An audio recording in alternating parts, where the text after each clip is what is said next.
inspired and to inspire, hopefully, to inspire and to be inspired, hopefully, and then so that we can get out of the routine of language teaching. And hopefully, through all these interactions, we are able to broaden our vision. And encourage you guys to get involved with our activities, in particular, contribute to our newsletter so that we can be updated with your innovations and aspirations.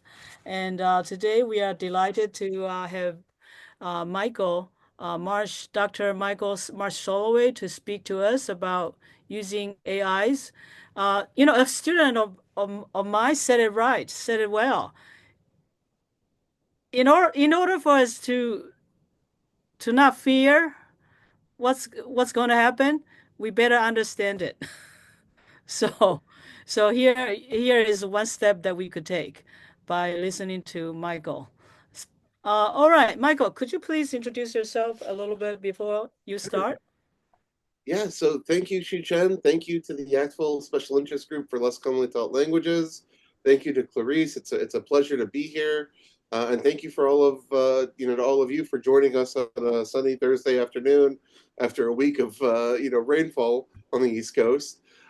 This presentation is entitled "Digital Renaissance: Elevating Lictal Mastery Anywhere Through E-Tandem Connections, Interactive AI, and Fun." And I've titled this talk with the word Renaissance because Renaissance originally was sort of this rebirth, and after the dark ages of the Middle Ages and the medieval times, there was this rebirth of sort of the neoclassical imagination. Much the same way I think that less commonly taught languages, endangered languages, critically endangered languages have a real opportunity now, given the sort of transference to the world of information and the world of digital searching, and essentially in the information age, there is a real opportunity not only to preserve but to expand and to resurrect languages that may have otherwise been obsolete. Not that any lectal language is obsolete, but it's definitely a tremendous challenge when there are 7,000 languages on Earth, and we want all of them to have a foothold in the academy. How do we have that scale? So those are going to be some of the questions that I'll be broaching today in this talk. So just to give you a little bit of background, I am a Russianist by training. So I graduated from UVA with my PhD in 2016. Prior to that, I started my Russian studies at Northwestern University out in Evanston, Illinois. And again, Russian is a critical language. I dare say that it's becoming a less commonly taught language because so many Russian programs are folding as a result of the war in Ukraine. But I also have background in speaking and learning Ukrainian, Czech, Polish, Slovak. Every language really is, I think, up against a very serious challenge of how to stay relevant and how do you entice and sort of pique the curiosity of new students and speakers. So it's really important that we think about ways of channeling not just physical artifacts but digital copies of those artifacts in our fields. In my position at the University of Richmond, I am the Global Studio Director, and that title it may sound somewhat vague, but I offer instructional design consultations to faculty in our 9 programs. So we have 2 departments. There's LALIS, which is Latin American, Latino, and Iberian Studies, where we offer Spanish and Portuguese. And then LLC, Languages, Literatures, and Cultures, where we offer, Donna's on this call, hopefully I don't forget any, but we've got Arabic, French, German, Italian, Japanese, Chinese, Russian. I got them all. So between the 2 departments, we offer 9 traditional modern language programs. Notwithstanding those sort of formal course structures, I also lead something called the Self-Directed Language Acquisition Program. So if a student wants to study a language that's not offered here, whether it be Luganda or Tamil or Bahasa Indonesia, essentially we have a network in place to provide them with college credit to pursue those languages with resources both here in Richmond and abroad and beyond. So leverage it that would not be possible without the sort of the miracle of the internet and bridging sort of spanning geographic borders, socioeconomic borders, bringing people together with all sorts of content and expertise. The self-directed program is kind of a new way of scaling linguistic investigation. And I sort of follow, there's a linguist slash comedian named Benny Lewis, who is an Irish speaker, who talks about, he gives this great TED talk called Rapid Language Hacking, where he describes his pitfalls essentially as a monolingual English speaker from Ireland trying to learn Spanish. And there is a tremendous difference between studying a language and actually speaking, signing, using, feeling it. We have to give our students opportunities to make use of their language. Without it, they are operating in a vacuum. They are in an ivory tower. We need them to connect to the real world. And so there's going to be a sort of a concerted emphasis in this presentation on using authentic materials and connecting with native speakers. One other thing that I can stress here is this word polyphonic. Polyphonic comes from the Greek poly, many, and phonic comes from phonos, voice, so many voices. And I hope I don't get to the point where I'm talking too much on this webinar, but essentially in the language classroom, we want to capitalize every moment to maximize the amount of speaking that happens. We want students to be talking simultaneously. We want to facilitate conversations with each other. And learning a language is akin to learning an instrument. It's one thing to practice and rehearse on your own. It becomes an entirely different matter when you're talking in kind of an orchestra of other language learners. So I'll stress performativity, autonomy, relationship building, and most of all, I think this is one that often gets left at the doorstep, unfortunately. We need to have fun. Our students need to feel our passion. They need to have a sense of maybe kind of friendly competition. Language learning is about becoming someone, something new, something else, and it's crucial that we sort of drive home the fact that they are becoming something more than their original selves. So I've titled this slide Overcoming Alphabet Soup with Collaboration, Cross-Listing, and Interdisciplinarity.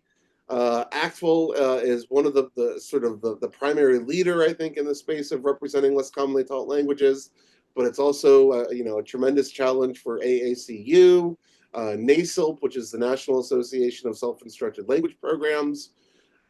University of Richmond is part of a smaller consortium called the VFIC, Virginia Foundation of Independent Colleges. We owe it to our students to kind of think about ways to facilitate collaboration. The university is not just a physical location. I think of it more of as a mindset, a philosophy, and the university is something that we should all be encouraging lifelong learning. And the more that we can facilitate bridges between our respective institutions, I think that the more it will pay off for our students. And I've primarily focused on, domestic programs. So most of these FLAVA, IELT, the National Foreign Language Resource Center are all American-based institutions. But I think we're coming up on a new age where there's a lot of opportunity to connect with the Korea Foundation, for instance, or the Erasmus Plus program from the EU, and sharing these sorts of resources to facilitate new kinds of global citizenship and activism and dialogue for learning language, I think is a real interesting opportunity. And just to talk about my own interdisciplinarity, I sort of model my own learning on the, I don't know if anyone here has read The Phantom Toll Booth, but my dissertation that I recently published as a book, it's coming out Thanksgiving. It's Lexington Press, Bloomsbury.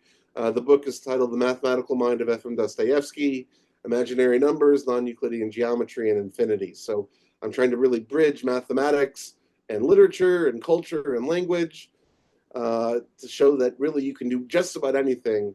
Language is just as adequate a sort of an entry point to understanding the vast sea of knowledge in which we navigate.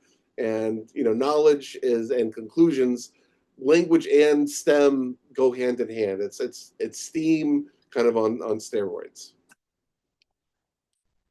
So I would like to kind of ask an open-ended question here to the audience. If you wouldn't mind, when I teach the self-directed program, I like to stress that languages are actually more similar than they are different. There may be different words for, table as opposed to mesa, uh, but what structural components do all languages have in common? What unites Korean with, Mandarin? What unites Korean with Spanish or Portuguese? How do they all operate according to the same systematic components? So, what makes up a language? And feel free to put it in the chat if you have ideas, or you can just unmute and shout it out.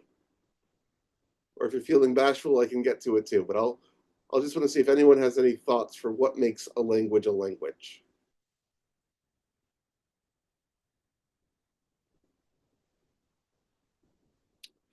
All right. Well, oh, looks like we've got some chat here. Fantastic. All right. Express feelings, communications, a system for communication. Excellent. And you guys are actually talking about the meaning component. Meaning is something that is incredibly versatile. Meaning can change. Meaning is dynamic. But any thoughts about what we need to construct meaning? If I say the word computer or baker or um, dog, what actual units am I putting together to construct meaning? And I'll just go ahead and share these sort of the structural components. Yep, thank you, Donna. So we're getting word order, phonemes, morphemes, syntax. So when I present structural linguistics, I kind of start with the rudimentary building blocks of sounds and signs. Then, of course, we get grammar, which is sort of the rules, the systematic blueprint, composed of morphology, the internal structure of words, syntax, the external relationship of those words, and then lo and behold, we put them all together to create meaning. Now, meaning is sort of a slippery slope because, of course, sometimes we say the exact opposite of what we mean. Humans can be sarcastic. We can convey irony. And so if Shu Chen were listening and said, "Great idea, Michael," and of course I would know by her intonation she didn't really mean that, I, as a human speaker, can navigate that tone and that nuance. AI and robot speakers cannot.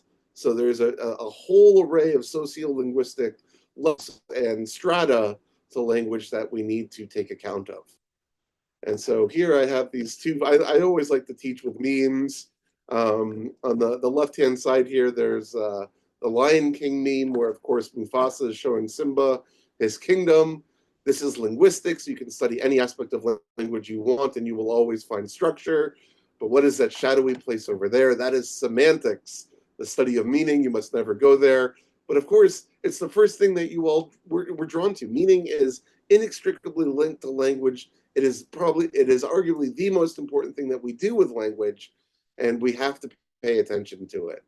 And so, in delivering this talk and sort of focusing on AI, excuse me, I'm trying to demystify the approach that AI is the end of language teaching in general. Why learn a language when a computer can learn it for you?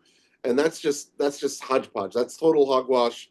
Language learning can coexist with AI, where the two actually enhance one another. There should be an emphasis on instructional AI and coaching, as opposed to just having AI communicate on your behalf. AI is there to help us. It's something we have to learn about it.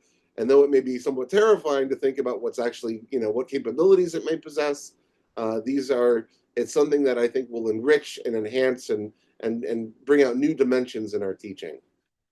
And of course, when we talk about meaning, that's also very much wrapped up in the conception of community, of culture, the 5 Cs. University of Richmond just got through its general education review, and I had a professor in physics ask me what percentage of the language class is culture, what percentage is communication, and that you can't divide them. They are linked. It is all unified. Language is a vehicle of culture, just as culture is a vehicle of language. So there is no separating the two. That they are intrinsically intertwined. So, another open-ended question that I would like to pose to the audience is, we've got incredible teachers here of Mandarin, of Arabic, of Korean, of Russian with Jonathan. How have you inspired student success in your LCTL teaching, research, and service? And I've gone ahead and created this. This is oh boy, I guess it's a Padlet. And again, as I'm talking throughout this this particular workshop or webinar, by all means, if you have questions or if there are things that you'd like to debate or things that might warrant additional clarification, feel free to use this Padlet, to help us stay engaged. So I've posted kind of an initial video, but I'm hopeful that you might briefly describe what you've done in your own teaching, research, and service to really, share your passion with your students. It's the old adage that our students are not pitchers to be filled with knowledge, but they are rather torches to be ignited with, intellectual luminosity. We have to sort of share that enthusiasm and motivation and fun and humor to bring in new audiences. So let me just take a quick look here. Oops.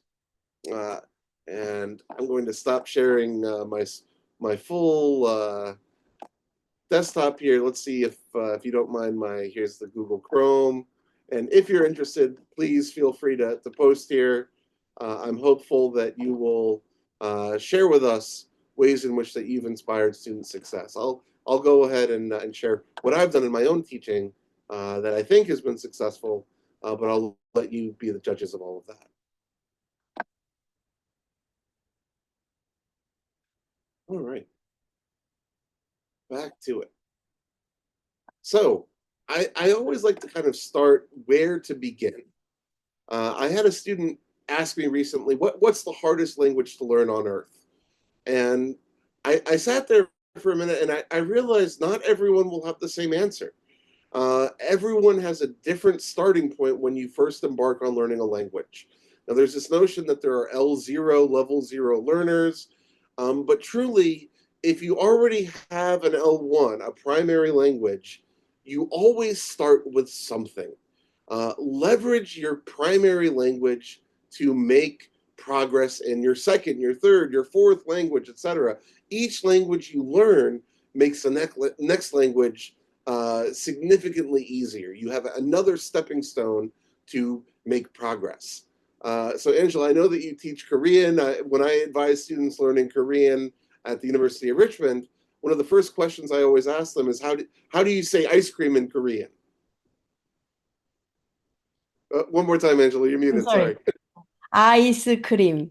Ice cream, right? It's a cognate, it's a collocation. It is directly imported from English. So I always, it is no coincidence that in your textbooks, whether you're using integrated Chinese or the Yonsei books, you start with what you know, with what's most readily familiar to your student. And that holds true whether you're learning Spanish or Korean or Indonesian. Start with what you know. And in that framework, I would encourage you to you have to sort of think about circumlocution. If you don't know a word, maybe you can, if you don't know the word for country, maybe you can think, what's another word for country? You can kind of speak around it and say, oh, maybe nation, nación, has a cognate. And so thinking about borrowed terms, whether it's a cognate or a calque, is a really good way to start. I know in Galasa, they start with technology words. Galasa, of course, is the first-year Russian textbook most universities use. So you'll start with internet and televisor or compact disc. And that's because those words, those terms will be familiar to American students.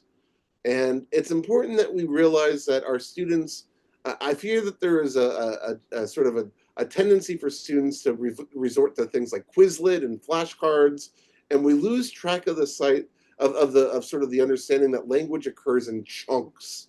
We need to think about language in terms of set units. So formulae that exist in English or in other languages. So if, then, not only, but also, for example, grazie mille, thank you very much, 1,000 thank yous.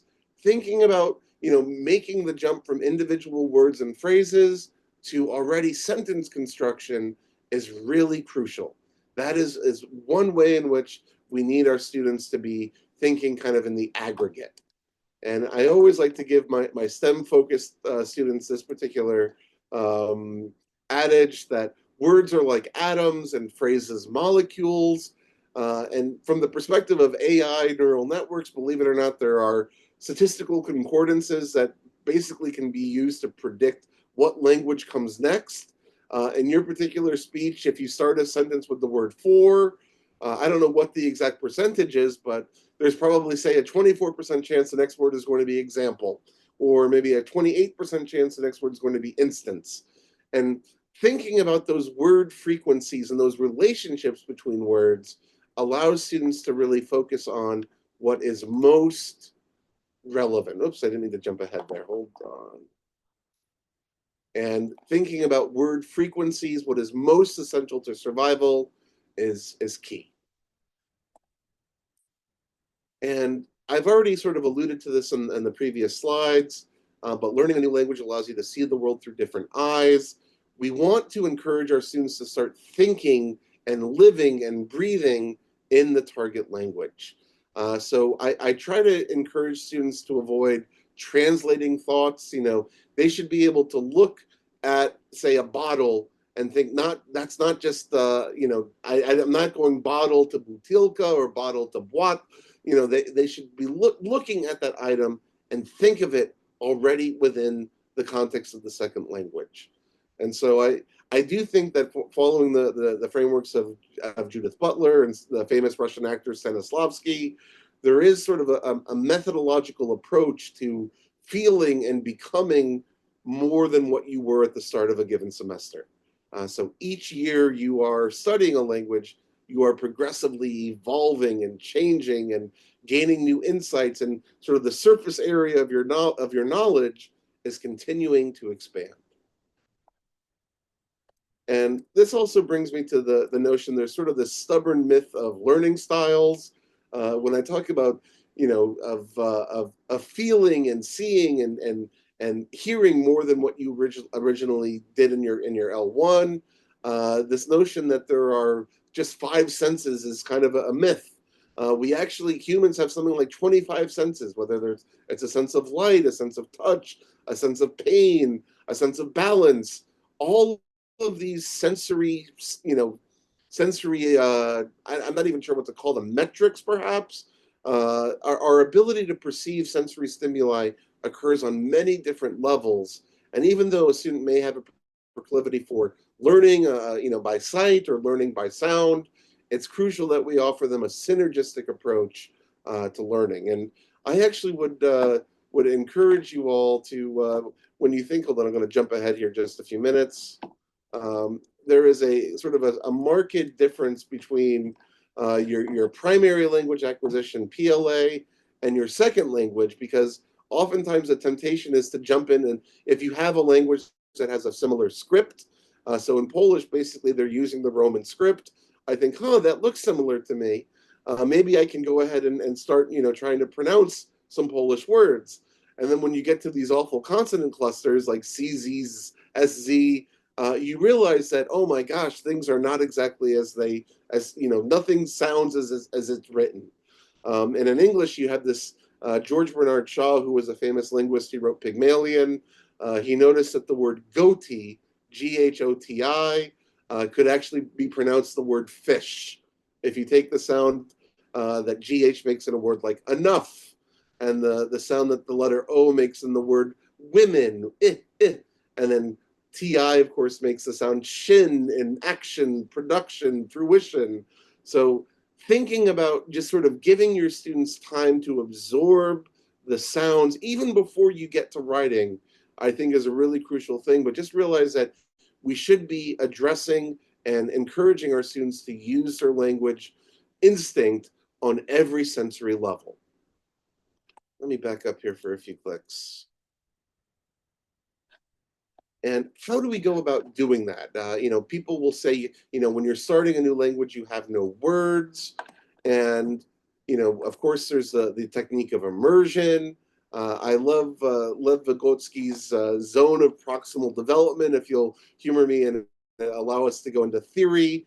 This notion that, and this is also sort of from the Rossius method, that you can have a very detailed kind of communicative approach where you can say like, Menya zavut Misha, kak vas zavut, and then through repetition and pointing and understanding, there's this sort of interesting pedagogical zone of learning and growth that takes place through call and repeat, through mimetic behavior, where the students will begin to sort of internalize your language structure through what you're doing. It's almost like a pattern of learning new lines, but you may not have a full grasp on understanding the meaning of what it is you're actually saying. All you can grasp is sort of understanding what's presented to you, and you're sort of taking that teacher at face value that this is the meaning that's actually conveyed. So I would recommend a model that promotes immersion, getting connected with native speakers, labeling everything. Games are fantastic. I think it's also fun to do scripted performance and improvisational speech. Students tend to hate role playing, but I think that if you do some interesting work where maybe you give them a silent video and ask them to narrate what's happening, or ask them to come up with a script for what they think a person may negotiate in a given context. These are all really exciting ways to get the students producing with the language at even a very early stage of instruction. And of course, for vocabulary building, I always like to stress that it's important to learn chunks of language, learning roots. And of course, in English, we have lots of Greek and Latin roots. We also have a number of Arabic roots, if you think of the al in algebra, or al in alcohol, or if you think in Greek and Latin, aqua, aqueous, aquifer, aqueduct, aquarium. All of these roots basically convey unified notions of meaning.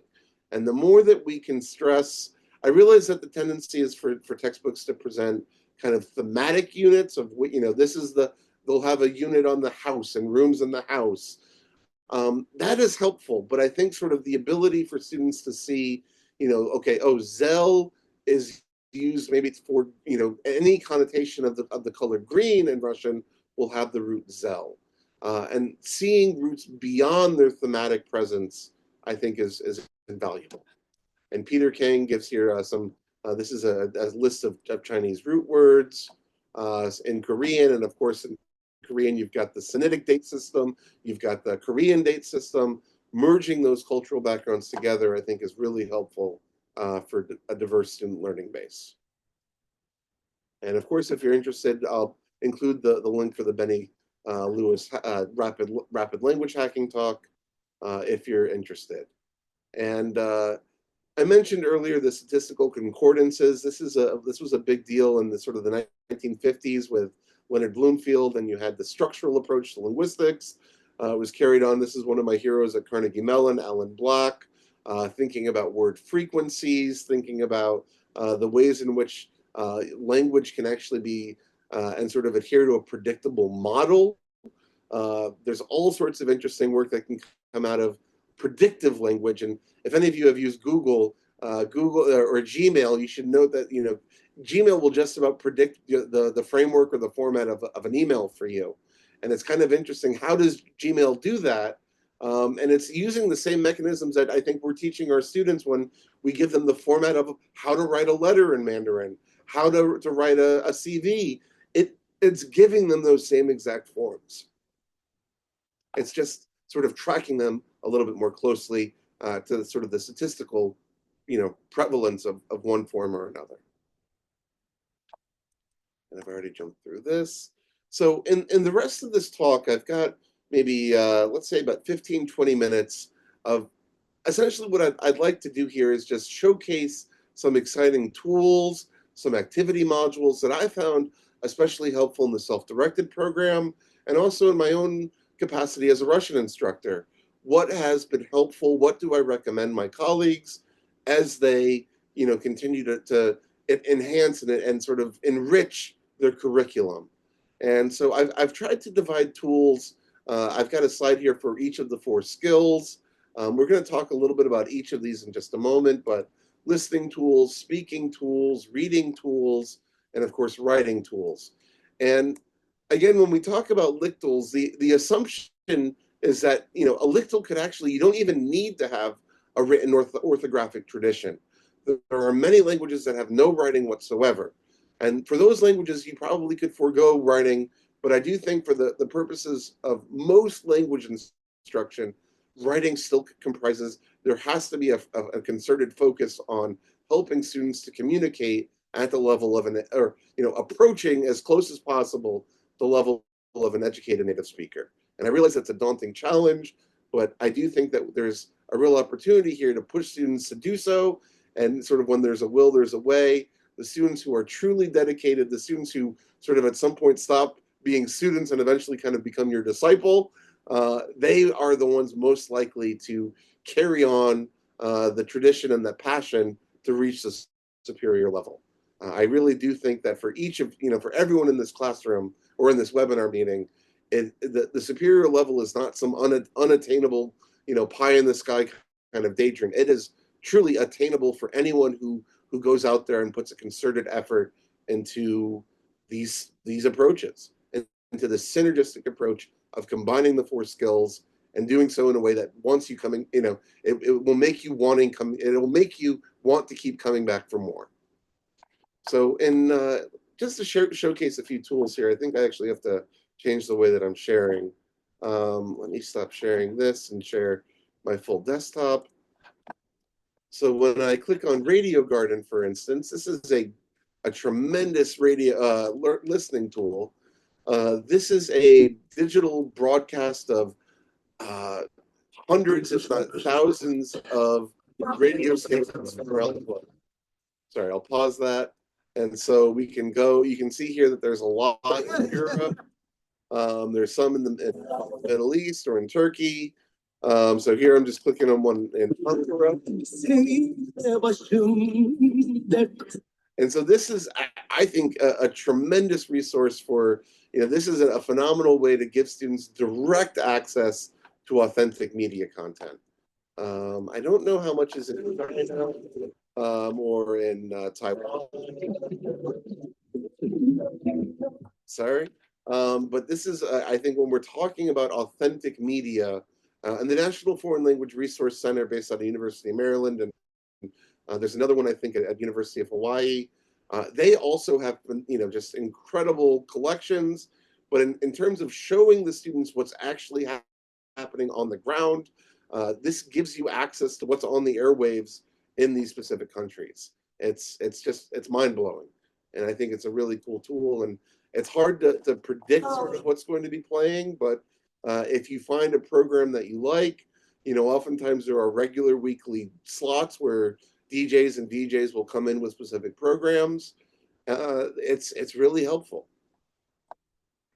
And on that note, I do think that we have to encourage our students to be strategic about what authentic media they choose. Benny Lewis sort of talks about how he first tried to use, and I don't think this is an authentic media piece, but when he was learning Spanish, he tried to read El Señor de los Anillos, the Lord of the Rings. And if you've ever read Lord of the Rings, there's Elvish, there's, there's so much sort of folkloric fantasy in the book that it's almost completely disconnected from everyday Spanish life. So I do think that the more we give our students authentic media that's grounded in sort of a classical setting, it becomes repetitive. Something like Friends, for instance, in English. Friends is an excellent learning, contribution because it's Ross and Chandler and Phoebe and all, and all just the six characters that kind of revolve and get in all sorts of different trouble and positions, but it's predictable and, generally audiences are kind of carefree in the way that they follow. I also would recommend Schola. The Schola is a great resource where they have these Instaclass lessons. It's curated world television from all around the globe, where this is actually a paid subscription. We have it at University of Richmond. It's television that, for every clip, there's an ascribed level. You get a translation.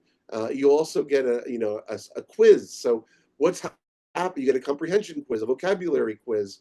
The world television curated content is there for you to bring directly into the language classroom. There's also this great resource called Edpuzzle, where you can convert any YouTube clip into an instructional video. So here's one for Planeta Vkusov, that I made for my third year Russian class, where I put each one of these dots represents a specific question, where I'm asking sort of, can you follow? And even if they don't get it on the first go around, they have the option to rewind, and they can listen to it at varying speeds. They can listen to it as many times as they need to get that comprehension in place. And the more that we talk about lictals, the more that we're going to encounter, regional dialects. I love the movement that's currently afoot, where we're moving from, it's no longer just the French department, it should be the Francophone department, where it's iterations and manifestations of French in Martinique or Guadeloupe and Quebec. All of these other places are just as, in my mind, valuable in contributing to the articulation of the language as a living, breathing, organic entity that changes without any one person or one entity controlling it. Language is something that's going to be forever organically evolving, and we have to sort of meet language where it's actually happening. So again, if you're interested, 3 ears, YouTube, Spotify, Netflix, iTunes, giving students authentic media. There's so much. I mean, we live in and we are spoiled for choice with our media, and there are ways of capturing that media and using it intentionally in our curriculum. Speaking tools. I mentioned this already, that e-tandem, I believe, is the future. E-tandem is connecting, speaker A with speaker B. Usually it happens across international borders. In this, I don't know if you can see my mouse moving. This is an example where we're connecting. The student on the left is at the University of Richmond. The student on the right is in Hidalgo, Mexico. Finding these partnerships, it can often be done free of charge without paying a for-profit entity like italki or Talk Abroad or Boomerang or Conversify. I realize that there's a need for these entities because the time that it takes to get an exchange like this set up is daunting. And as teachers, there are so many demands on our time when it comes to research and family life and taking care of our loved ones. So I see a need for italki and Talk Abroad and Boomerang and Conversify, but I do think the more that we can connect our students to native speakers, the better off it will be. And they will be for their future, and they'll have opportunities for professionalization. There are ways in which students can go work for the EU, for instance, or go work for Samsung or LG, or go work for Taiwan, Taiwan superconductor manufacturing. All of these things that I've heard from you, I mean, that relies on having some, real experience and expertise behind it in order to advise students on how to do it themselves directly. And project, I do think that there is a value in reciprocity for these exchanges, where it's not just a tutor kind of accepting money, the global north, again, taking advantage of the global south with an exchange and a transaction. If there's some way in which we can bridge shared interests or have it be grounded in a collaborative project, such as Project OLAS, where speakers, language learners in the US are connected with single mothers throughout Central America as a means, to try to help them find employment or healthcare and navigate some of these bigger questions, the more likely it will be that there's retention and students wanting to keep going with their learning. I also, I mentioned fun before. This is Shuchen, this actually may be from one of your classes earlier on. I'm not positive. This was from a class where we dubbed part of the Lion King, and so here they are speaking. 非常早起床，他想跟爸爸妈妈玩游戏。啊，对不起，对不起，啊，爸爸，请你起床。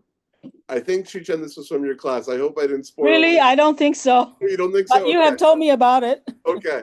I honestly can't remember. This is from 2016, but giving students opportunities to mute dialogue. When I was a little kid, I used to love watching Telemundo and putting the channel on mute and trying to kind of, when I was interested in learning Spanish, but I would try to get into the cadence, the body language, the kinesics of what actually was transpiring on the screen, and muting the dialogue and kind of inventing my own dialogue was my own kind of performative creation.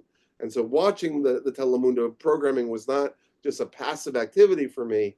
It became a very active form of engagement and participation. For reading, I also think that, again, we need to make reading a social enterprise. Reading to me has sort of historically been something of a black box.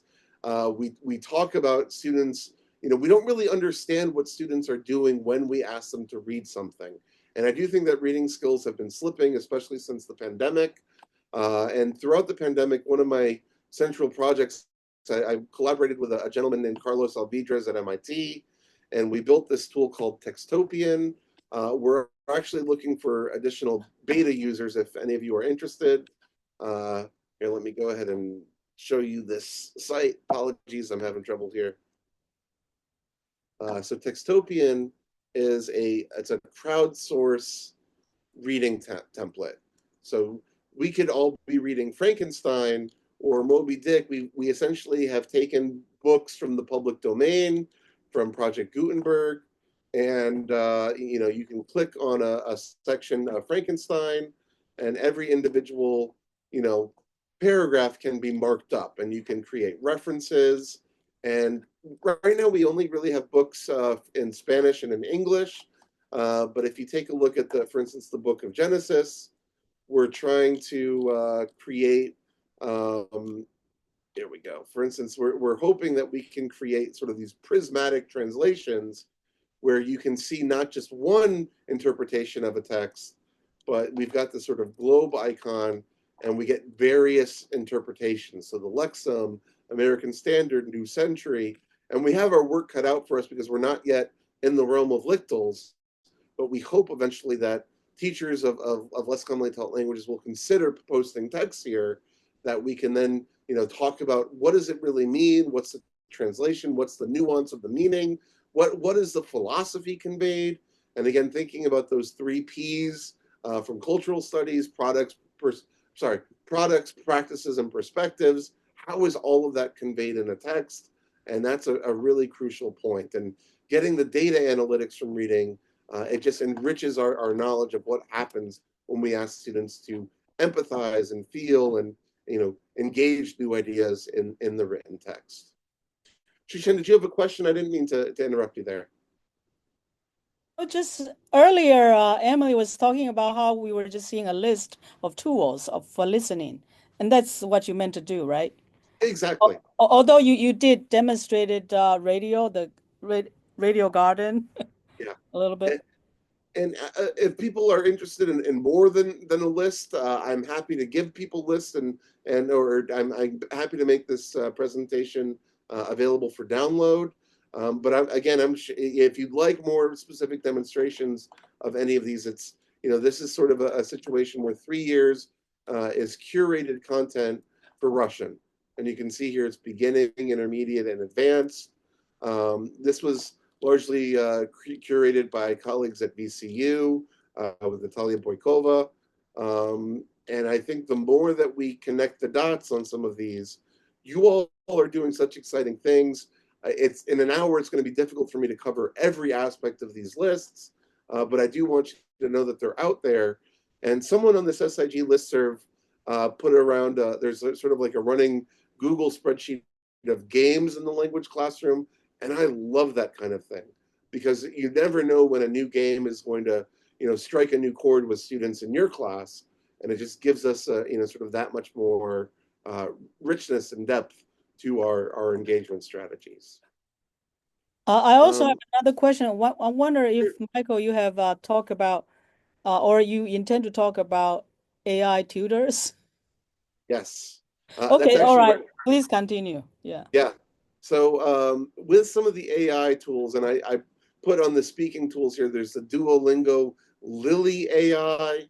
If you're learning ESL, there's an ESL bot called Elsa. And let me actually showcase one other amazing tool. There is a whole kind of growing forum of AI tools called Haft. There's an AI for that. And if you don't know about a tool that exists, there's essentially lots of, so let me just search here for Mandarin. Mandarin lessons, Mandarin mentor, I'm not sure what Mandarin role play. There are so many new AI tools coming out of the woodworks every day. and it's going to be a bit of a challenge to keep up with them. I do think that this is going to require institutions to think strategically about how AI tools are packaged. I think I put this on an earlier slide. Bear with me here. At the University of Richmond, where did I put this? Here we go. I put it on this slide. At the University of Richmond, we are trying to identify the AI tools that are most relevant to our instruction and our curriculum. And then we actually have a number of AI tools that we've deemed to be most relevant for our instruction. Bear with me. Oh, hold on. Let's see. There we go. So here we have Chat GPT, Google Gemini, Open DALL-E, which is one of the first text to image tools. So what's available on Taft is kind of like the Wild West. Use it at your own peril. You will find a lot of bad AI tools. The neural network there's still a lot of work to be done. And things like code switching, if you're ever interested in studying the effects of Conglish or Spanglish, the mixing of languages is almost an insurmountable problem for many of these networks. They view them as discrete. There's a matrix or a network for English and a network for Mandarin, and never the two shall meet. And of course, we know that people are mixing languages all the time. We're mixing registers. And so there's still a lot of work to be done. But I do think that my colleagues, Seth Makery and Andrew Bell, who are trying to kind of streamline how these tools are deployed, and these tools come with a tremendous cost. There's a cost from the environmental side. They're using up lots of energy. There are costs in terms of having subscriptions to different tiers of usage, whether you're using premium or the latest. And so I do think that an institutional solution is really required for doing AI right. And it's going to take time. It's going to take dialogue with speakers and experts from these languages to know, is this tool truly reliable? Because right now it's just so new. But there's every day something incredible coming out. And it's going to be a process of us trying to determine what's here to stay. So Shishan, I hope that answered your question. Yes, you did. Okay. And really, I'm almost inclined to end this at this moment, but I do think that the more we give students an interactive, synergistic approach, combining all of these incredible resources, whether it's through plays or games or cartoons or karaoke and tongue twisters, we can be mixing all of these media types to make that experience and that learning outcome so much more memorable and inviting to bring in a new generation of student learners. So I'll end it there, and I'm again happy to talk further, and I invite your questions and feedback.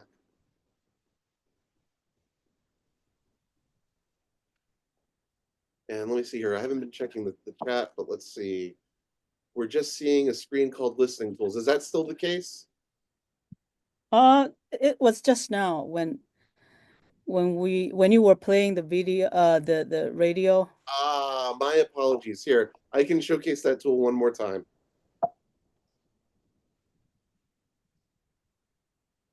So when I showcase Radio Garden, do you see my screen now? Yes. Okay. Apologies for that. Thank you, Emily.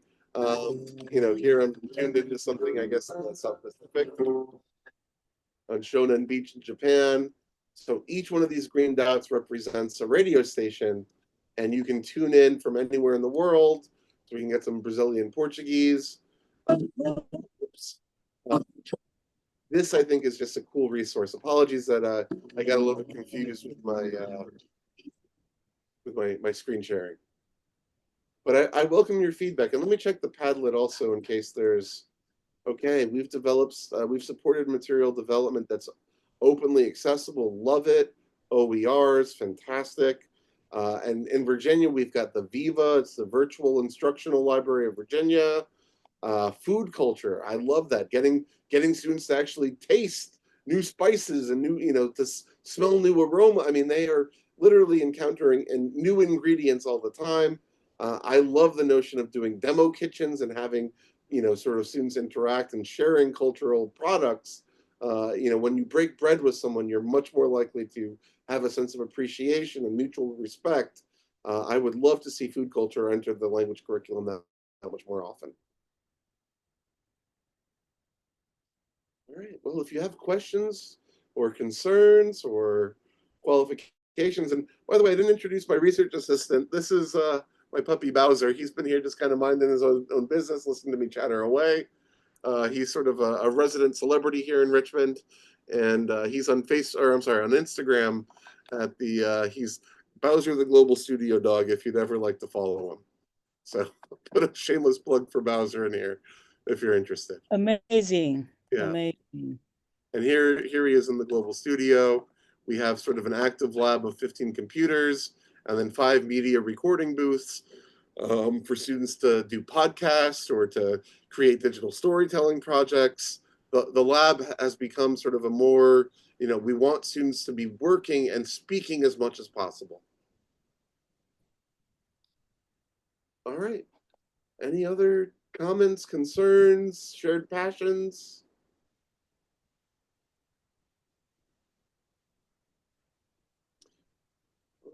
Well, if not, let us thank Michael, give him applause for giving us so many leads of resources and information. It's unbelievable how much he knows, but I guess it's in your job capacity, and you have established something that can accommodate multi institutions actually right at the U of R itself. Yeah. And I actually see the future of language learning as breaking down disciplinary barriers. I don't think that it makes a lot of sense for, language and literature to be separate entities. The two should go together, right? We need, language and math, language and the STEM fields, breaking down divisions not just between our universities, but between what we do with our languages as well. Well, those emergent schools, K-8, yeah, emergent schools, they will learn science in the target language. And I love that. We need to be doing more of that. Thank you. Utah and Minnesota, and Utah has a special, even have a board, a commission for the state for doing emergent schools, I believe, because last time I listened to their presentation held by ACTFL, one of the ACTFL webinars about how they demonstrated using through Apple test results that students who are in emergent programs do better in other subjects as well. Absolutely. It encourages critical thinking. You're more likely to sort of consider minority reports and not go along with the flow. I think language learning is good for just about every skill set. So anyway, we usually end very on time, like at 5. So maybe we will call it a day, a talk. And can I ask just one question? I'd be very happy to share the slides with people. I just don't know the best way of doing that. Should I would it be okay to put the file in the chat here, or what's the best way of capturing the slides or sharing? Clarice, do you know? You can send them to me too, and I can post them in the community. Okay.